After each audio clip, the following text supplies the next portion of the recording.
Hello and welcome to Exam Sastra. Today we will discuss about the current affairs of 23rd September. So let's start the session. The first topic is about live streaming of Supreme Court hearing, which is important from GS paper to Indian polity, especially Indian judiciary. ये मैंने news से Indian express से लिया है, ठीक है, जहाँ पे लाइव स्ट्रीमिंग के प्रोसीडिंग्स के बारे में यहाँ पे बात की गई है. ओके, सो पहले देखते हैं कि कॉन्टेक्स्ट क्या है. सुप्रीम कोर्ट ने ऐसा बोला कि Supreme Court will live stream the constitutional bench hearing from September 27 as a part of third phase of e-court projects. That means use of information technology in judiciary. ठीक है, तो ई court project के third phase के अंदर 27 सितंबर से जो constitutional bench एक बैठेंगे तो उससे रिलेटेड जो कुछ भी सुनवाई होगी उससे लेके ये लाइव स्ट्रीम किया जाएगा. ठीक है, पहली बात तो ये है कि व्हाई लाइव स्ट्रीम, क्यों लाइव स्ट्रीम करना है. तो यहाँ पे जो है एक सुप्रीम कोर्ट की स्वप्निल त्रिपाठी केस ऑफ 2018 जहाँ पे ये बोला है कि live telecast of court proceeding is a part of right to access justice under article 21. इसको जरा गौर करना है. आर्टिकल 21 अपने आप में ही बहुत ज़्यादा एक बड़ा आर्टिकल है. ठीक है, इसमें बहुत सारे जो भी इम्पोर्टेंट जो केसेस हुआ है, ठीक है, इंपॉर्टेंट केस के तहत बहुत सारी चीज़ों को यहाँ पे ऐड किया गया है. सो ये under article 21 right to access justice के मुताबिक ये लाइव टेलीकास्ट जो कोर्ट के द्वारा प्रोवाइड किया जाएगा, ये ऐसा बोला गया है स्वप्निल त्रिपाठी केस में. ठीक है, जो 2018 में ये हुआ था. ठीक है, Supreme court E committee it is set up model rules for live streaming and recording of the court proceeding in India. So court proceedings से रिलेटेड जो भी रिकॉर्डिंग की बात है कोर्ट में, उससे रिलेटेड जो भी रूल्स होंगे, ठीक है, ये बेसिकली कौन बनाता है? सुप्रीम कोर्ट की जो ई कमिटी है वही बनाते हैं. क्या अदर हाई कोर्ट्स भी और अदर कोर्ट्स भी इसको अपना रहे हैं? हाँ, definitely 6 high courts are already live streaming their proceedings on YouTube. Basically Gujarat, Odisha, Karnataka, Jharkhand, Bihar and Madhya Pradesh. Bihar के जो भी सुनवाई होते हैं वो काफ़ी ज़्यादा सुर्खियों में रहते हैं. ठीक है, तो ये वाला जो 6 स्टेट्स है यहाँ पे स्ट्रीमिंग ऑलरेडी किया गया है. नाउ जो इम्पोर्टेंट है इसके बाद, व्हाट इज कॉन्स्टिट्यूशनल बेंच. देखिए आर्टिकल 145 सब क्लॉज 3 में ये लिखा है, ठीक है, कि any case involving a substantial question of law as to interpretation of the constitution, সংবিধানৰ ৰিলেটেড যিকোনো এটা বস্তু বা সংবিধানখন ইন্টারপ্রেট কৰাৰ ক্ষেত্ৰত যদি কোনো সাবস্টেন্সিয়েল কোয়েশ্চন থাকে, যি সাবস্টেন্সিয়েল কোয়েশ্চন অফ ল থাকে যিকোনো এটা কেছৰ ৰিলেটেড, তেতিয়াহ'লে কি হ'ব? তাৰ ক্ষেত্ৰত সিদ্ধান্ত কোনে গ্ৰহণ কৰিব? এখন বেঞ্চে কৰিব, হুইচ যিখন এটলিষ্ট 5 জন জাজে মিলি সেই বেঞ্চখন 5 জন জাজৰ দ্বাৰা গঠন কৰা যাব. ঠিক আছে, যিকোনো কেছত কি হয় যে কেতিয়াবা ল ৰিলেটেড কুৱেশ্যন আহে, খুব গুৰুত্বপূৰ্ণ সাবস্টেন্সিয়েল কুৱেশ্যন আমি উঠা দেখা পাওঁ. বেসিক্যালি যেতিয়া কনস্টিটিউশনৰ বিভিন্ন প্ৰভিজনবোৰ ইন্টারপ্রেট কৰা যায় তেতিয়া কি এই ক্ষেত্ৰত মেইন যিটো ফাইনেল ডিসিশন বা সিদ্ধান্ত, ঠিক আছে, সেই কুৱেশ্যন ৰিলেটেড কোনে গ্ৰহণ কৰিব? এই যিখন বেঞ্চ থাকে, বেসিক্যালি ইয়াত মিনিমাম 5 মেম্বার্স হ'ব লাগে. And such bench is called constitutional bench. ठीक है, तो लाइव स्ट्रीमिंग होने से क्या सुविधा आएंगे, बेनिफिट्स क्या होगा? जाहिर सी बात है कि बेनिफिट क्या होगा, इससे ट्रांसपेरेंसी और पब्लिक स्क्रूटिनी बहुत ज़्यादा स्ट्रांग होगा. ठीक है, ट्रांसपेरेंसी पूरे सिस्टम में आएंगे. ठीक है, it will help decongestion of courts. ठीक है, वहां पे जाके तुमको सुनना नहीं है, तुम यहाँ से घर पे भी बैठ के आप लोग सुन सकते हैं. ठीक है, improve physical access for litigants and trust of people in the judiciary. Judiciary में लोगों का जो ट्रस्ट है ये भी बढ़ेगा टाइम टू टाइम. ठीक है, help in legal research and training.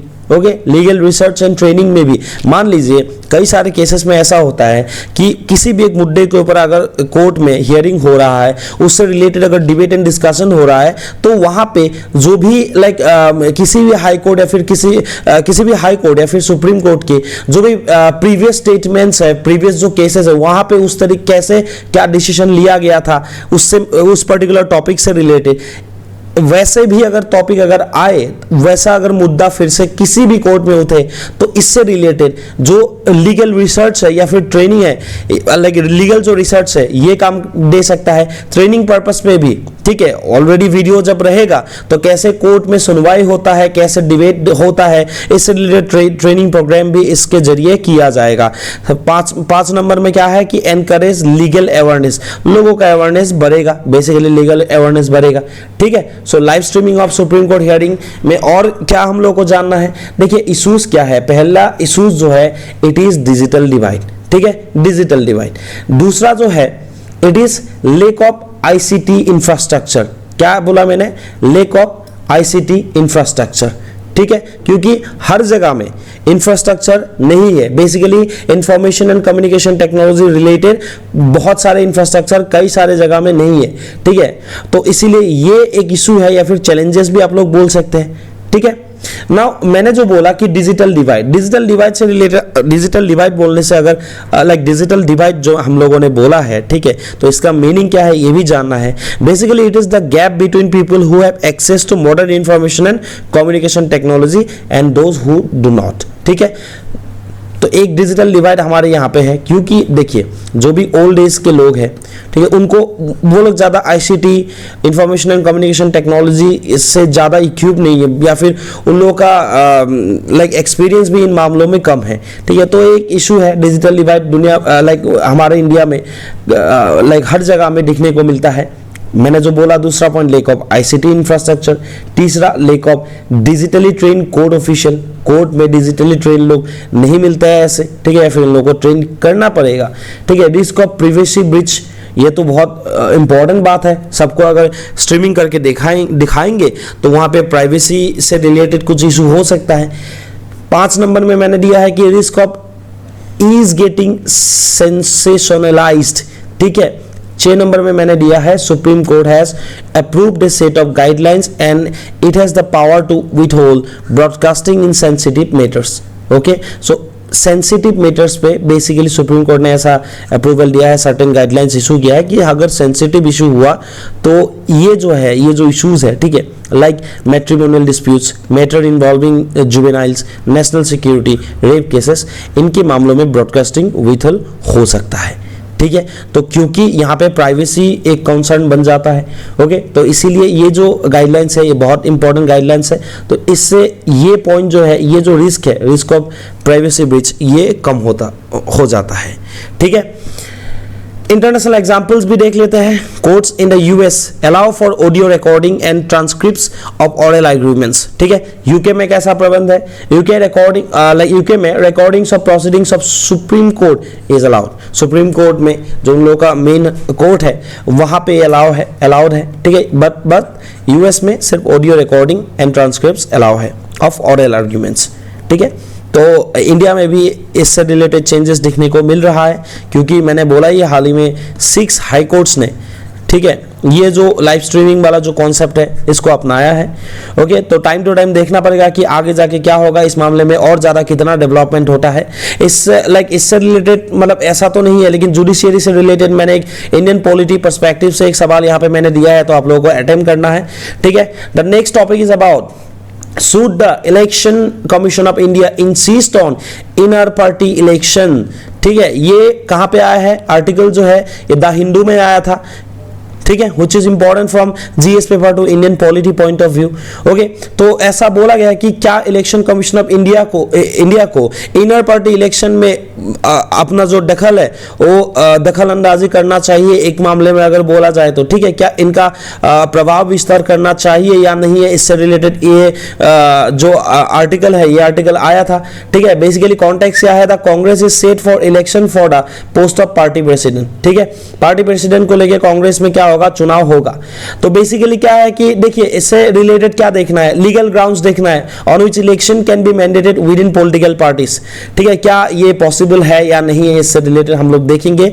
Okay, सो मैंने यहां पे दिया है कि आर्टिकल 324 ऑफ इंडियन कॉन्स्टिट्यूशन और section 29A of the representation of people act of 1951 में क्या लिखा है, यहाँ पे साफ साफ लिखा है कि court said that the election commission of India can not regulate internal structures, organisations और इलेक्शन ऑफ द पार्टी। तो ये आर्टिकल 324 में भी लिखा है, ये 29 sub clause A of the representation of people act 1951 में भी ये लिखा है कि election commission of India it cannot regulate internal structures, organisations और the election of the party. तो यहाँ पे कोई इलेक्शन कमीशन ऑफ इंडिया के पास ऐसा पावर नहीं होता है, ठीक है। Constitution of party, the election commission of India expects political parties to abide by their constitution. ये तो जाहिर सी बात है कि हर एक पॉलिटिकल पार्टीज को अपने हमारे जो इंडिया के कॉन्स्टिट्यूशन है इससे अबाइड होना पड़ेगा, ठीक है। A copy of which is submitted to the commission when the parties are registered. जब पार्टी रजिस्टर हो जाता है तो ये एक रजिस्टर कॉपी, ठीक है, एक कॉपी किसको देना पड़ता है, इलेक्शन कमीशन ऑफ इंडिया को देना होता है, ठीक है। नो इंटरफेरेंस, ठीक है। क्या है, कमीशन कैन नॉट स्टेप और criticise if anyone is elected unopposed. अगर कोई अनअपोज भी, ठीक है, ये तो बहुत ज्यादा देखने को मिलता है, कोई अगर इलेक्ट होके आ जाता है, ठीक है, इलेक्ट तो नहीं लेकिन कोई अगर जीत के आ जाता है तो वहां पे कोई interference election commission of India नहीं दिखा सकता है, इसीलिए इससे रिलेटेड आर्टिकल ये आया है। नेक्स्ट पॉइंट देखते हैं, क्यों इंटरनल इलेक्शन होते हैं, तो ये क्यों होना चाहिए, हर एक पार्टी के अंदर इंटरनल इलेक्शन क्यों होना चाहिए। बेसिकली तो एक पहला पॉइंट जो है कॉन्टेस्ट ऑफ आइडियाज। देखिए internal election lead to meetings and contest of ideas. For example US election में the selection committee of the candidate to be the presidential nominee is done via debate. ये बहुत अच्छी बात है, US में ऐसा जो भी नॉमिनीज है वो डिबेट के थ्रू चुना जाता है, ठीक है। दूसरा जो है अपवर्ड और uphill constitutional values like equality. अगर ऐसा इंट्रा पार्टी इलेक्शन होगा या फिर इनर पार्टी इलेक्शन होगा तो बेसिकली अगर मान लीजिए कि लोअर पार्टी के भी कोई अगर मेंबर अगर चाहे कि मैं इलेक्शन लड़ूंगा तो वो लड़ सकता है, इससे इक्वलिटी जो है या फिर हो सकता है, ठीक है, या फिर होता है। तीसरा जो है प्रिवेंट्स सेंट्रलाइजेशन ऑफ पावर। देखिए कोई अगर एक आदमी ही बहुत सालों से अगर किसी भी एक पॉलिटिकल पार्टी का प्रेसिडेंट या फिर चेयरमैन या फिर चेयरपर्सन रहे हैं तो वहां पे दिक्कत क्या आ सकता है, बहुत सारे प्रॉब्लम आ सकता है, जो मैंने चौथा और 5 नंबर वाले पॉइंट में इसको एनालिसिस भी किया है। पहली बात तो यह कि इनके पास बहुत ज्यादा पावर आ जाता है, ठीक है, इनके द्वारा ही टिकट देना, किसको टिकट मिलेगा किसको नहीं मिलेगा, ठीक है, हर एक पॉलिटिकल डिसीजन में दखल अंदाजी करना, तो एक इंसान के हाथों में ये सब हो जाता है। अगर मान लीजिए कोई बहुत साल से पर्टिकुलर एक पोजीशन में रहता है तो ठीक है, इलेक्शन होगा तो ये हटेगा फिर तो दूसरा आएगा, ठीक है। चौथा पॉइंट जो है ये होने से क्या होगा या फिर नहीं, इलेक्शन नहीं होने से करप्शन के केसेस आएंगे विद इन द पार्टी, तो ये प्रिवेंट्स करप्शन। मतलब अगर इलेक्शन हुए तो करप्शन के केसेस कम हो सकता है। It also prevents political nepotism, ठीक है, जो हमारे इंडिया में बहुत ज्यादा देखने को मिलता है। कोई अगर बाप पॉलिटिशियन है तो बेटा भी पॉलिटिशियन बन जाता है, ठीक है, चाहे उनके पास लाइक क्रेडिबिलिटी हो या नहीं हो, ठीक है, तो ऐसा कुछ देखने को मिलता है। इसीलिए इंटर पार्टी इलेक्शन या फिर जो इंटरनल या फिर इनर पार्टी इलेक्शन जो है ये बहुत ज्यादा इंपॉर्टेंट बन जाता है, ठीक है। नेक्स्ट जो मैंने दिया है कि देखिए should there be new laws making organisational election mandatory. ऐसा कोई रूल होना चाहिए क्या, लॉ होना चाहिए क्या, जिससे ऑर्गेनाइजेशनल इलेक्शन जो है जो कई सारे पार्टीज के अंदर नहीं होता है उसको मैंडेटरी किया जा सकता है, ठीक है। ऐसा यहाँ पे बोला गया है कि should there be new laws making organisational election mandatory. क्या इसके लिए लॉ लाइक जरूरी है? इंटरप्रिटेशन क्या है? There is a need for a new interpretation and some bold moves from the Election Commission of India, reinterpreting the existing laws. जो भी existing laws है उनको फिर से देखना है क्योंकि टाइम बदल गया है, राइट, तो एक नया इंटरप्रिटेशन का जरूरत है, ठीक है। जो भी लॉज है उसको एक बार फिर से देखना है, okay. Like political party should hold organisational election regularly. इन लोगों को रेगुलर बेसिस पे इलेक्शन करा, लाइक हर पार्टी में इलेक्शन करा जाना चाहिए, ठीक है। साथ साथ में the parties are required to inform the election commission of India about changes in their office bearers and addresses, ठीक है। तीसरा जो है they are required to submit a document of expenditure incurred during elections and in the non-election period. Election period में या फिर non election period में इन लोगों के पास कितना पैसा कहां से आया, इससे रिलेटेड जो भी लॉज है इसको ये चेंज होना चाहिए या फिर से इसको री इंटरप्रेट करना चाहिए, ठीक है। इससे रिलेटेड ही ये क्वेश्चन आया था। ऑल्दो अभी तो कोई ऐसा प्रोविजन नहीं है कि हाँ election commission of India insist कर सकते हैं, लेकिन एक बार फिर से इसको देखने की जरूरत है, यही इस आर्टिकल में बोला गया था। ठीक है, the next topic is about hate speech through visual media. ठीक है, it is important from GS paper for ethics point of view, और मैंने ये द हिंदू से इस आर्टिकल को लिया है। ठीक है, एडिटोरियल में से लिया है। Supreme court condemns hate speech aired on TV. ठीक है, तो जो भी हमारे न्यूज चैनल्स पे, बेसिकली हिंदी न्यूज चैनल्स पे ये सब दिखने को मिलता है, या फिर हमारे जो इंडिया के इंग्लिश न्यूज चैनल्स में भी ये देखने को मिलता है कि हेट स्पीच, आजकल कोई भी किसी को बुरा भला कह सकता है। पहले ऐसा नहीं था, लेकिन आजकल ऐसा केसेस देखने को मिल रहा है, जिससे रिलेटेड सुप्रीम कोर्ट ने बोला है, इस बात को कॉन्डेम भी किया है कि ये गलत है। ठीक है, कॉन्टेक्स्ट क्या है? Expressing its anguish and displeasure over hate speeches via debates on TV channels, the Supreme Court called the visual media the chief medium of hate speech. देखिए, the chief medium of hate speech, and questioned the government why it is standing by as a mute witness when all this is happening and treating it as a trivial matter. देखिए, ये सब देखने के बाद भी government क्यों चुप है, क्यों एक म्यूट विटनेस की तरह इसको देख रहा है? इससे रिलेटेड भी क्वेश्चन सुप्रीम कोर्ट ने पूछा है। ठीक है, so what are the bench underline, जो बेंच ने इस बात को पूछा या फिर कॉन्डेम किया है, उन लोगों ने क्या अंडरलाइन किया है? देखिए, the bench underline that hate drives TRPs drives profit, basically going against media ethics, ये मीडिया एथिक्स के खिलाफ है, ऐसा कोर्ट का कहना है। And said it will consider laying down some guidelines which will hold the field until the legislature comes up with a law on the matter. ठीक है, बोला गया है कि it will consider lying down some guidelines which will hold the field until the legislature comes up with a law on the matter, pointing out that hate speech can be in different forms. बोला गया है कि ये hate speech जो है अलग अलग forms का, अलग अलग तरीके का हो सकता है। ठीक है, sort of ridicule a community, okay, किसी भी कम्युनिटी को अगर आप डिफेम कर रहे हैं, ठीक है, and it spread through the visual media can have a devastating effect. मतलब आप कोई भी एक पॉलिटिशियन या फिर कोई भी एक न्यूज एंकर अगर कुछ hate speech towards a different community अगर बोल रहा है, तो इससे जो इफेक्ट हो सकता है ये कम्युनल वायलेंस का भी रूप ले सकता है। तो इसका जो इफेक्ट है इट माइट बी डिवास्टेटिंग।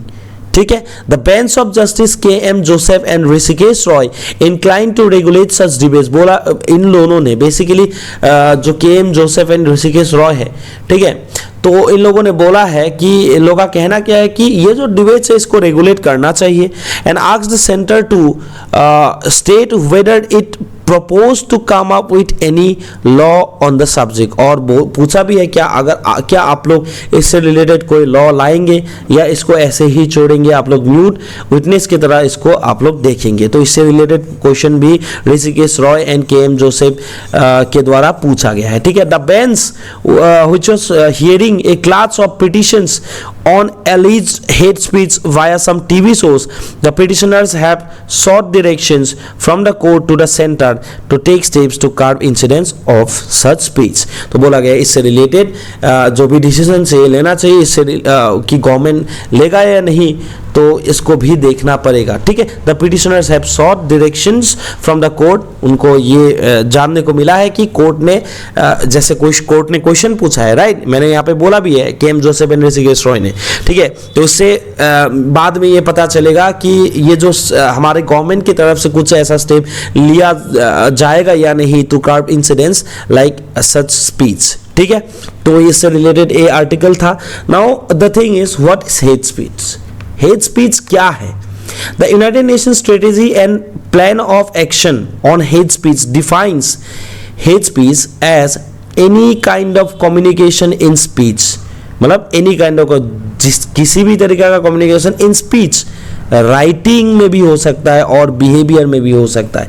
बोला गया कि कोई भी कम्युनिकेशन, चाहे वो स्पीच हो, चाहे वो राइटिंग में हो या फिर बिहेवियरल हो, दैट अटैक्स और यूजेस pejorative और discriminatory language, ठीक है, with reference to a person or a group on the basis of who they are, in other words based on their religion, ethnicity, nationality, race, color, descent, gender, ठीक है, and other identity factor. इन सभी factors से related अगर कोई किसी को भी, ठीक है, एक पर्टिकुलर इंसान चाहे उनके रिलीजन के लिए, एथनिसिटी के लिए हो, या फिर nationality, race, colour, sex, descent, identity factors के लिए क्यों ना हो, अगर किसी फैक्टर्स के लिए कोई अगर दूसरे इंसान को डिस्क्रिमिनेटरी लैंग्वेज में अगर स्पीच से थ्रू अगर डिस्क्रिमिनेट करेंगे या फिर अटैक करेंगे या फिर राइटिंग के थ्रू अटैक करेंगे या फिर बिहेवियरल जो बिहेवियर है उसके थ्रू अटैक करेंगे तो उसको ही हेट स्पीच माना जाएगा। दैट मींस हेट स्पीच का जो डेफिनेशन है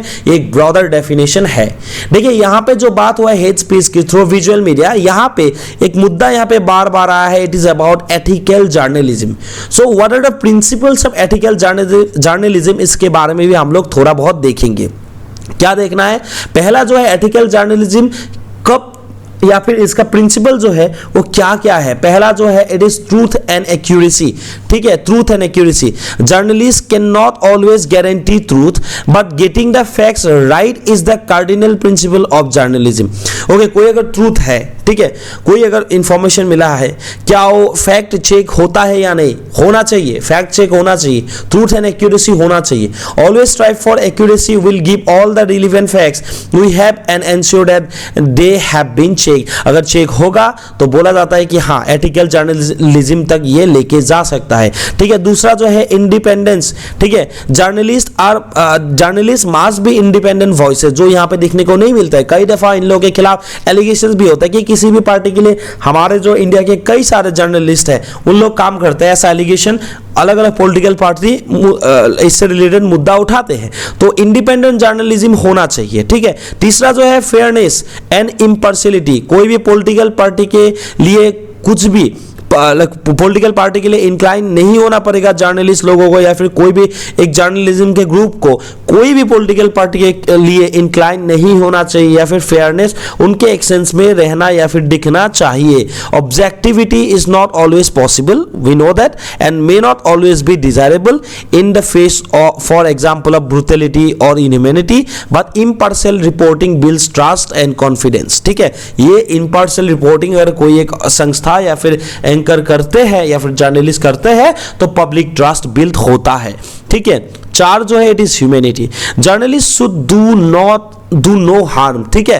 what is published on the broadcast may be hurtful but should be aware of the impact of our words and images on the lifes of others. कई दफ़ा क्या होता है कि कई सारे जर्नलिस्ट किसी भी एक पैनल या फिर पैनलिस्ट को या फिर गेस्ट को कुछ भी अनाप शनाप बोल देते हैं, ठीक है। तो ये होना चाहिए, किसी को हर्ट नहीं कर सकते उनके वर्ड्स के द्वारा, उनके बिहेवियर के द्वारा। इससे रिलेटेड भी काम होना चाहिए, या फिर काम इन लोगों का ऐसा होना चाहिए जहाँ पे ह्यूमैनिटी प्रिवेल होना चाहिए लाइक इन देयर एक्शन, ठीक है।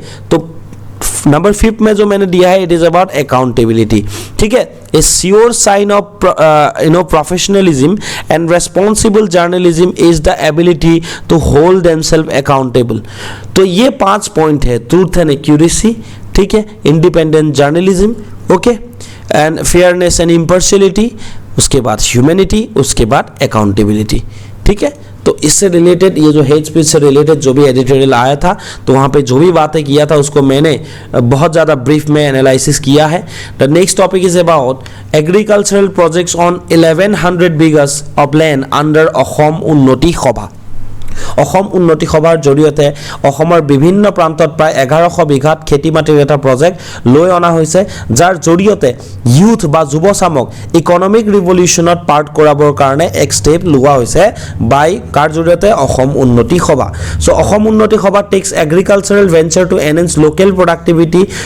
Okay, so Ahom Unnati Sabha had a meeting under the chairmanship of its president Homujjal Bhattacharya recently at Shahid Bhavan and took certain decisions for the employment for the employed youth of the state, unemployed, ठीक है, unemployed youth के लिए, ठीक है। ये जो अहोम उन्नति सभा इन लोगों की जो रिसेंट मीटिंग हुआ था वहाँ पे एक स्टेप इन लोगों के द्वारा लिया गया है। बेसिकली एग्रीकल्चरल रिवोल्यूशन के लिए इन लोगों के द्वारा ये स्टेप लिया गया है, which is a very good step, ठीक है। It is much needed, need of the hour जिसको बोला जाता है, ऐसा एक इनिशिएटिव, ठीक है, असम उन्नति सभा के द्वारा अभी लिया गया है, जिसके प्रेसिडेंट कौन है, chief advisor of all Assam student union mister Homujjal Bhattacharya, ठीक है।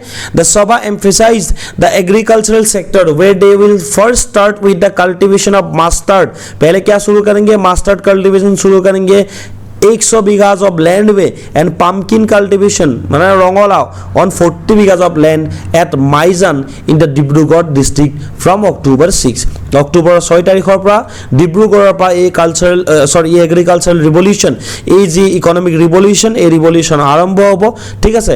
অল দ্য পাব্লিক মিটিং ইয়াৰ ৰিলেটেড হৈ গৈছে ৱৰ্ল্ড ৰিভাৰ্ছ ডেৰ দিনা, focusing on how to increase fish production, তো ফিছ প্ৰডাকশ্যনৰ ওপৰতো গুৰুত্ব দিয়া যাব। বেচিকেলি ফিছ প্ৰডাকশ্যন ক'ত কৰা যাব, চাচনি ডিব্ৰুগড় ডিস্ট্রিক্ট আৰু মাইজানত প্ৰায় 100 বিঘা মাটিত কি কৰা যাব, মাষ্টাৰ্ড সৰিয়হৰ খেতি কৰা যাব আৰু ৰঙালাওৰ খেতি কৰা যাব প্ৰায় 40 বিঘা মাটিত। সো ডিব্ৰুগড়ৰ পৰা এই ৰিভলিউশ্যন, এই এগ্ৰিকালচাৰেল ৰিভলিউশ্যন বা এই ইকনমিক ৰিভলিউশ্যন আৰম্ভ হ'ব। And this activities will be conducted under Dibrugarh district student union and the Dibrugarh unit of Assam Unnati Sabha. तो डिब्रूगढ़ डिस्ट्रिक्ट के जो भी स्टूडेंट यूनियन है और जो असम उन्नति सभा के जो डिब्रूगढ़ के यूनिट है, इन लोगों के द्वारा ही इसको मॉनिटर किया जाएगा या फिर ये सब सारे एक्टिविटीज किया जाएगा, ठीक है। The Unnati Sabha will also take up economic census in all districts of the state after all the districts of the state after Durga Puja to get a fair idea about employment status in each district। हर एक district में, ठीक है, employment status क्या है, कितने सारे लोग unemployed है, इससे रिलेटेड भी एक सर्वे इन लोगों के द्वारा किया जाएगा, which is again a good step, ठीक है, to curb the unemployment rate in the state, ठीक है, scope of unemployment in specialised areas etcetera. ये बहुत इंपॉर्टेंट है कि कोई एक ऑर्गेनाइजेशन, ठीक है, कोई इकोनॉमिक सेंसस के लिए आगे बढ़ा है, और इकोनॉमिक सेंसस किससे रिलेटेड होगा, अनएम्प्लॉयमेंट स्टेटस या फिर एम्प्लॉयमेंट स्टेटस से रिलेटेड होगा हर एक डिस्ट्रिक्ट में। इससे एक फेयर आइडिया आएंगे कि एक डिस्ट्रिक्ट में कितने सारे लोग अनएम्प्लॉयड है, ठीक है, which is a very good step. ये बहुत ज़्यादा बढ़िया स्टेप इन लोगों ने लिया है, ठीक है। इससे रिलेटेड और बातें हम लोग देखते हैं कि हर डिस्ट्रिक्ट में बेसिकली बहुत सारे डिस्ट्रिक्ट को चुना गया है और एक एक कल्टिवेशन के लिए चुना गया है, ठीक है। कल्टिवेशन हो चाहे कुछ प्रोडक्शन हो, डिस्ट्रिक्ट वाइज प्रोडक्शन या फिर कल्टिवेशन अलग अलग से किया जाएगा, ये बहुत इंपॉर्टेंट बात है। शिवसागर में बेसिकली गामूसा में ध्यान दिया जाएगा, शिवसागर वाला जो ब्रांच है असम उन्नति सभा के, ठीक है, उनके जो लोकल वेवर्स से मिलके इन लोग स्टार्ट करेंगे वेविंग ऑफ गामूसास, ओके। साथ में 100 local weavers with 30 handlooms the Goalpara district will soon begin producing gamusa. Goalpara भी गामूसा प्रोड्यूस करेंगे with the support of the local weavers. Golaghat इस मामले में क्या करेंगे, गोलाघाट डिस्ट्रिक्ट का जो ब्रांच है, ये लोग पापाया कल्टीवेशन में ध्यान देंगे, which will be cultivated various species of bananas on 50 bighas of land. Also they are planning to cultivate mustard, black lentil, lemon and honey on 500 bighas of land on the sand bank of Brahmaputra river, ठीक है। ये बहुत important बात है। गोलाघाट में papaya cultivation से लेके बनाना cultivation से लेके ब्लैक लेंटिल, लेमन, मास्टार्ड, ये सैंड बैंक जी आमार सौर अंचल आछे ब्रह्मपुत्र गोलाघाट जिलात तार এই খেতি কৰা যাব, ठीक है। Under the Nalbari district student union and Nalbari unit of Assam Unnati Sabha, ये जो दो ऑर्गेनाइजेशन है, there will be mustard cultivation. Nalbari में क्या किया जाएगा, स्पेसिफिकली मास्टर्ड 100 बीघा जमीन में किया जाएगा, along with the production of coriander, धनिया 500 बीघा माटित कोरिएंडर करा जाब, which is a big and bold step by Nalbari district student union and Nalbari unit of Assam Unnati Sabha, ठीक है। The Nagaon unit of Assam Unnati Sabha and the Silabanda Shipini Gaon Nagaon district student union unit 50 local weavers have started producing gamusas. इन लोगों के द्वारा गामूसास ऑलरेडी प्रोड्यूस किया जा रहा है, ठीक है, प्रोड्यूस किया जाएगा, ठीक है। द बक्सर डिस्ट्रिक्ट में क्या उगाया जाएगा, क्या किया जाएगा, बक्सर डिस्ट्रिक्ट में बेसिकली लेमन कल्टीवेशन किया जाएगा in the 30 bighas of land. Tamulpur में मालभुग कॉल जो है, जिसको हम लोग बोलते हैं मालभुग कॉल, ठीक है, ये ये जो स्पेशल बनाना स्पेसी है मालभुग कॉल, ये मालभुग कॉल से रिलेटेड जो भी कल्टीवेशन किया जाएगा आसाम में इन लोगों के द्वारा, कहाँ पे इन लोगों ने जगह चुना है, कौन सा डिस्ट्रिक्ट इन लोगों ने चुना है, it is Tamulpur district. Okay, and Tamulpur district student union along with the Tamulpur unit of Assam Unnati Sabha will start producing another species of banana called Malbhug on 40 bighas of land. Okay, now Samujjal Bhattacharya, the president of this organization, said there are about 25 lakh unemployed youth in the state. প্ৰায় কিমান আছে 25 লাখ মানুহ আছে, 25 lakh unemployed মানুহ আছে, যাৰ এতিয়া প্ৰায় আমাৰ যিখন কাৰেণ্ট গভৰ্ণমেণ্ট প্ৰায় 1 লাখ মানুহক চাকৰি সেই গভৰ্ণমেণ্টখনে দিবলৈ সক্ষম হৈছে। তেওঁলোকৰ মতে তেওঁলোকে কোৱা মতে এতিয়াও 24 লাখ নিবনুৱা আছে, যাক ইয়াৰ জৰিয়তে আচলতে সংস্থাপন দিয়া যাব পাৰিব বুলি তেওঁ ধাৰণা কৰে। নেক্সট টপিক ইজ अबाउट मुख्यमंत्री आत्मनिर्भरशील असम अभियान। कॉन्टेक्स्ट क्या है देखते हैं कि Assam government is set to launch a new scheme call Mukhyamantri Atmanirbharshil Assam अभियान, जो हाल ही में लॉन्च किया गया है। And this schemes aims to provide financial assistance to young individuals fostering self reliance. देखिए, बिजनेस के लिए इन लोगों को, हमारे जो यूथ है असम के, इन लोगों को पैसा दिया जाएगा, फाइनेंशियल असिस्टेंस दिया जाएगा। क्यों? क्योंकि ताकि ये लोग इकोनॉमिक इंडिपेंडेंस अपने आप पे ला पाए। ठीक है, तो बात ऐसा है कि इनका ऑब्जेक्टिव देख लेते हैं इस पर्टिकुलर स्कीम का। The scheme aims to provide financial assistance of 2 lakhs each to 2 lakh youth. 2 lakh रुपए कितने लोगों को दिया जाएगा, कितने यूथ को? 2 लाख यूथ को दिया जाएगा to promote self reliance and independence. Significance क्या है इनिशिएटिव, इस पर्टिकुलर जो इनिशिएटिव है इसका सिग्निफिकेंस क्या है? इसका सिग्निफिकेंस ये है, जस्ट ए मिनट, हाँ, what is the significance? The scheme is designed to empower and support the youth of Assam by offering financial assistance to help them become economically self-reliant। क्योंकि economically self reliant अगर बनना है तो कोई financial assistance government को देना पड़ेगा। और इस स्कीम के तहत ये government almost around 2 lakhs rupees हर एक यूथ को, करीबन 2 लाख यूथ को इससे पैसा या फिर फाइनेंशियल असिस्टेंस देंगे, ताकि ये लोग जो है इकोनॉमिकली ये लोग इंडिपेंडेंट बन पाए।